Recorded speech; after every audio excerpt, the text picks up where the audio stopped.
Hello বন্ধুরা, শুভ দুপুর। তোমরা সবাই কেমন আছো? আশা করি ভালো আছো। এই যে দেখো, আজকে আমি চলে যাব বাড়ি, তাই আমার মা রান্না করছে মাংস, হাঁসের মাংস। আমার খুব পছন্দের। মা রান্না করছে আর আমরা উনুনের পাড়ে বসে আছি। মা একটু ভাজা মাংস তুলে দিয়েছে, বসে বসে খাচ্ছি বন্ধুরা। হাঁসের মাংস আমি খুব পছন্দ করি, তাই আজকে হয়েছে হাঁসের মাংস।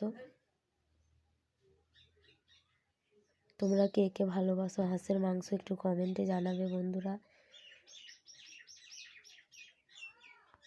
কাঠের জালে রান্না, তার উপর আবার আমার মায়ের হাতের রান্না তো সবারই ভালো লাগে।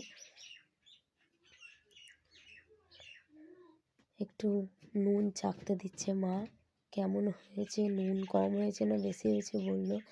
আমি বললাম একটু নুন কম হয়েছে, একটু দিয়ে দিতে, তাই মা দেখাচ্ছে কতটা দেব। ভিডিওটা তোমাদের কেমন লাগলো কমেন্টে জানাবে।